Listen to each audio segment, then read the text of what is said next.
Hello guys, and welcome to another episode of this Best Games of 2018 to 2020 series. And today we're going to be exclusively talking about donuts. No, I wish, my God, send donuts. So basically we're going to continue this series talking about some of my favourite games over the last few years. So let's just dive straight in, basically. So I'm so glad that it worked that time.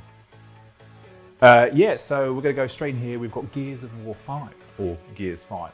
I'm a massive Gears of War fan. I've played it basically since the origins, the beginnings, when the first one came out in 2006 on Xbox 360. And I remember playing it and I was like, oh my God, this is amazing. The fact that it was so vicious and kind of violent, but had a lot of story and kind of that fantasy element and the sci-fi. I'm a huge Halo fan, so Halo's kind of a bit more tamer in the violence area. This is kind of like took it to a new level. But there's a lot of great characters in it and the story has definitely evolved. This is the second installment in sort of the second trilogy, if that makes sense. So the first three connected and now they started from 4 doing another series. And I've loved every single one. I think they're amazingly well made, big blockbuster games, a lot of, attention has gone into them. Let's get the elephant in the room straight away now, in here and go, hi, how are you over there? Hi, elephant. For any Gears fans who played this when it first released, there was a lot of issues, which was really surprising for a game that's obviously been big budget, a lot of effort that's gone into it. But when it was first released, there was bugs galore. The fact that you would play it and then suddenly there'd be glitches, there'll be freezes, even to the point where checkpoints wouldn't load and then things would you'd have to start again, basically start checkpoints again. And it was quite shocking. I was like, oh my God, this is terrible. There was lots of memes and things online, people joking saying it's a beta version. But they eventually rectified it through patches and things within the first week. And then it was finally running a lot better. I love this one. I think it was great. It kind of incorporated a bit more open world aspects for the first time. So you would do sort of linear chapters and then you would do a chapter like in the snow and then a chapter in like a red desert. That would allow you to go more open world. And sometimes I do worry when things in games basically try to do that. I think, oh, is it going to lose its charm? But this actually, it didn't. The way it was done was that the open world environments weren't too big, but there was some nice sort of surprises and things you could do, and I quite liked how it was done. So I don't know if I would say it was better than 4. I think they're definitely on par in certain areas, but I thought number 4 was really good, the way it played out, and particularly I think I preferred the end of number 4 to the end of this one.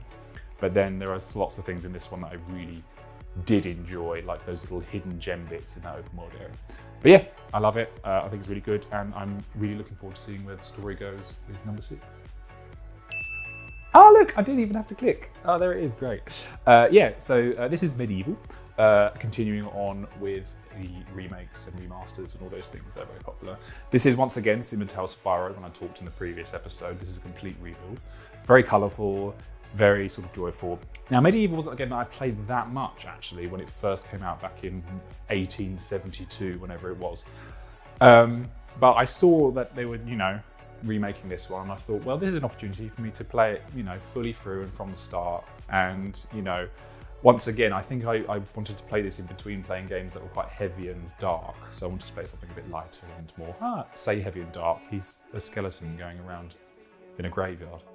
But that's a weekend to me. That's normally what I do anyway. So really fun. It was quite cheap as well, actually. It was kind of like half the price of a normal game. So I thought, why not? Let's get it. Very fun. You can see it there, sort of going around, being happy and colourful and doing things. So yeah, I really enjoyed this one, and I'm really loving these rebuilds actually. There's a lot of just love that goes into them, and we're all about the love. So yeah, let's go for the next one. Okay. Sorry, I just need to breathe as we're about to talk about this one. So Sekiro Shadows Die Twice. Now, I am a little bit of a latecomer into the whole Soulsborne type series, if you're familiar with From Software's games that are basically designed to be incredibly difficult, kind of open world games. I need to stop saying kind of as well, by the way. I can't help it, I don't know why I keep saying it. Kind of, stop saying it. This is an open world game that is very difficult. So I got into Souls late. So I actually brought Bloodborne first, really enjoyed it, and then they were bringing out Dark Souls 3. Now I hadn't played the first two, and I never normally do this. I never go in and start a game straight into a series. But I was told that the thing about these games is they're very unique, that they're very sort of individual, and you can go into it without having to play the previous. So I went to play Dark Souls 3, and I really did enjoy it, as difficult as it was. But it's the sort of game that cleverly, bizarrely, I don't know how, rewards you. It's like Pringles, you can't get enough, you keep eating them.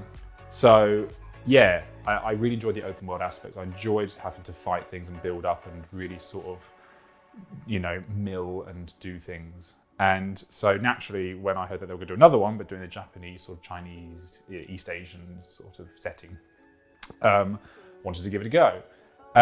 Now, shameful to say, I have not completed this game. I started playing it and realised straight away this one's a lot more skill involved in terms of the combat systems, combat styles. I got a good chunk through the sort of beginning stages of this game. And I looked at the combat down, I thought I was doing okay, and then I got to a point where I think there were like 2 bosses that I could get to either end, and I basically died like 20 times each of them, and I realised very quickly, I was like, okay, I need to approach this with a new mindset. And at the time, I think there was another game that must have came out, and I ended up putting this on a bit of a backbench because I was like, I need to give this a breather. So I unfortunately haven't completed this game. I do worry, is it too difficult? And then I see people playing it online and they're just amazing. And I'm like, oh, really? But it is a beautifully made game, and I love the setting. I love the kind of story. So there are some really nice elements to this, but I think, it was just a bit too tricky for me at the time. And once again, it's another game that I like to revisit. And sometimes I like games like that where I play them a bit and then I'll go back to them. So yeah, that's Sekiro. Boom! There we go. Days Gone. Yes. So now Days Gone.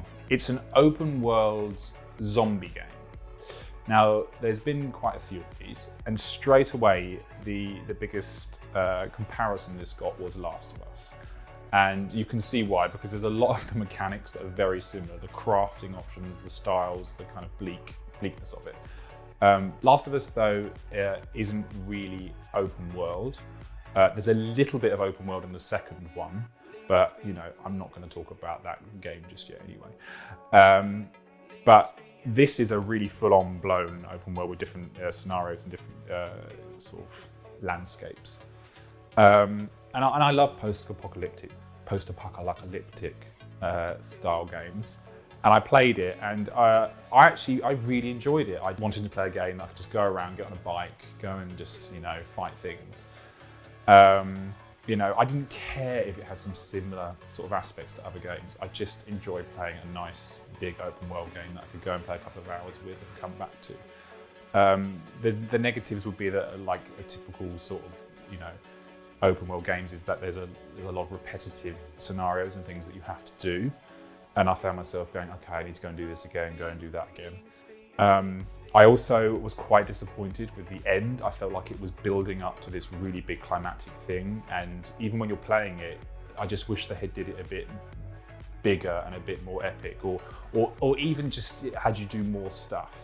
I think there should have been more of you being on without spoiling it, there should have been more elements that you had to do instead of it just being a bit more simplified. But the things that I really like that is very unique about this is the hordes. I loved the hordes. Basically, you would be going around and you would suddenly see 300 or 200 zombies. Well, I say zombies, they're called freakers, but they're basically zombies, freakers. And they'll just be walking across the road in the sunset. And that was something I'd never seen in a game before. I remember when I first encountered it and I thought it was a cutscene or something. And then I realized, oh, hang on, you actually have to kill 200 of these freakers. So, and that was very common. There were dozens and dozens of them all over. They'd be hidden in caves, they could be hidden anywhere. And it was a hauntingly beautiful sight to see it. But then you go, oh God, I need to kill them. So yeah, I completed this game and I really did enjoy it. So yeah, I mean, if they do another one, great. It took a long time to make this game as well, actually. I think they went into production sort of after 2013, 2014. So it's a shame that it got a lot of comparisons to other games, but actually it was in development for a long time, and it just so happens that a lot of these other games came out while they were making it. So yeah, it did really well, it sold really well, so I'll be interested if they do another one, but I think they need to really come up with a really interesting story for the second one to really bring it out into something special. So yeah, that's my episode 2 of this series. I hope you enjoyed, and yes, we'll be doing more, and I'm going to go and stuff my face with Krispy Kremes and roll around on a beach. It kind of, oh, I've said it again, stop saying kind of. It is